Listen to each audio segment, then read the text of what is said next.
Hello everyone, welcome to my YouTube channel simplified nursing में आप सभी का स्वागत है। प्रीवियस क्लास में साइकेट्रिक नर्सिंग के सेक्सुअल डिसऑर्डर के बारे में हमने स्टार्ट किया था टॉपिक, जिसमें से प्रीवियसली हमने जेंडर आइडेंटिटी डिसऑर्डर और psychological and behavioural disorder associated with sexual development and maturation, ये दो कंडीशंस डिस्कस कर चुके हैं। आज के सेक्सुअल डिसऑर्डर की कंडीशंस में हम disorder of sexual preference, paraphilia and sexual dysfunction, ये दो कंडीशंस के बारे में डिस्कस करेंगे। तो वीडियो को एंड तक ज़रूर देखें, ये आपके लिए बेनिफिशियल रहेगा। तो वीडियो स्टार्ट करते हैं। थर्ड कंडीशन है सेक्सुअल डिसऑर्डर में disorder of sexual preference. Sexual preference से disorder of sexual preference according to ICD-10। ICD-10 के अकॉर्डिंग इसे क्या कहते हैं? सेक्सुअल प्रेफरेंस डिसऑर्डर, जो कि F6 चैप्टर में आता है।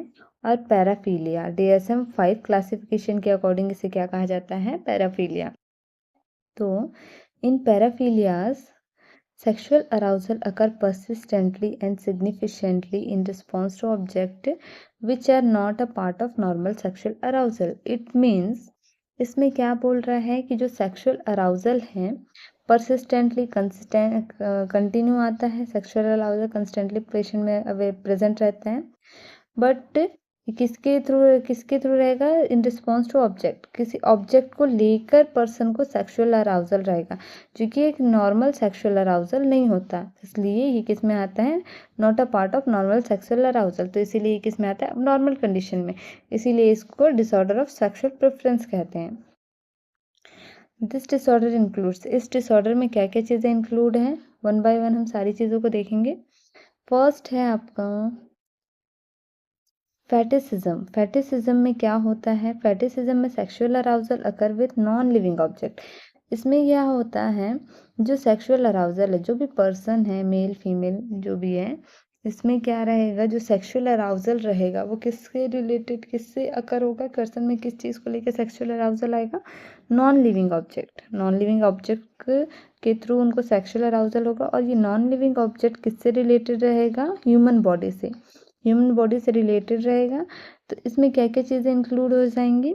जैसे कि ब्रास, फीमेल्स ब्रास होते हैं वो, underpants, male underpants, female underpants दोनों हो सकते हैं, शूज़, ग्लव्स एक्सेट्रा। इन सारी चीज़ें ह्यूमन बॉडी से रिलेटेड जो ऑब्जेक्ट है, नॉन लिविंग थिंग्स हैं, उनको लेकर पर्सन में सेक्सुअल अराउजल होगा। वो क्या कहलाता है? आप हमारा फैटिसिज्म। नेक्स्ट है ट्रांसवर्टिज्म। ट्रांसवर्टिज्म में क्या होता है? Sexual arousal occur by wearing clothes of the opposite sex. It means जो पर्सन है उसको सेक्सुअल अराउजल होगा, किसके थ्रू होगा? Wearing of cloth the opposite sex. Means जो अपोजिट सेक्स है उसके क्लॉथ्स वेयर करने से उनको सेक्सुअल अराउजल होगा। जैसे फॉर एग्जांपल मेल पर्सन है तो उसको फीमेल की क्लॉथ्स पहन के सेक्सुअल अराउजल होगा, और फीमेल्स है तो उसको मेल के क्लॉथ्स पहन के सेक्सुअल अराउजल होगा।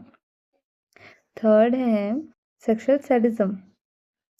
Sexual sadism, the person is sexually aroused by physical and psychological humiliation, suffering और injury to the of the sexual partner. इसमें क्या होगा? सेक्सुअल अराउजल कैसा होगा? जो सेक्सुअल पार्टनर है, जो सेक्सुअल पार्टनर है उनको ह्यूमिलिएट करके, उनको इंजरी करके, या फिर उनको सफरिंग, उनको हर्ट करके, या फिर उनको हार्म करके पर्सन को क्या होगा? सेक्सुअल अराउजल होगा। सेम इसका अपोजिट होता है सेक्सुअल मैसोचिज्म। इसमें क्या रहेगा? पर्सन सेक्सुअली अराउज रहेगा सेल्फ हार्म करके।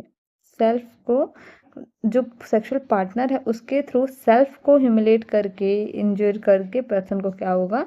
सेक्सुअल अराउजल होगा। सेक्सुअल सैडिज्म में क्या था? पार्टनर को हार्म करके अराउजल हो रहा था। सेक्सुअल मैसोचिज्म में क्या रहेगा? पार्टनर के थ्रू सेल्फ को हार्म करके उनको सेक्सुअल अराउजल होगा। तो ये जो हार्म है ये ड्यूरिंग सेक्सुअल एक्टिविटी रहेगी। देन नेक्स्ट है एक्सिबिशंस, एक्सिबिशनिज्म्स।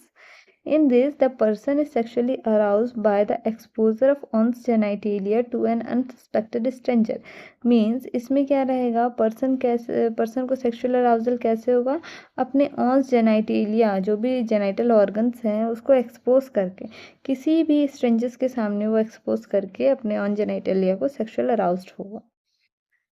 नेक्स्ट है व्यूरिज्म। व्यूरिज्म में क्या होता है, this is a persistent and recurrent tendency of observe unsuspected person naked and engage in sexual activity. It means इसमें क्या रहेगा, किसी भी पर्सन को सेक्सुअली अराउज्ड कब होगा वो पर्सन बोलने से, जब कोई पर्सन किसी नेक्ड इंसान को देखेगा।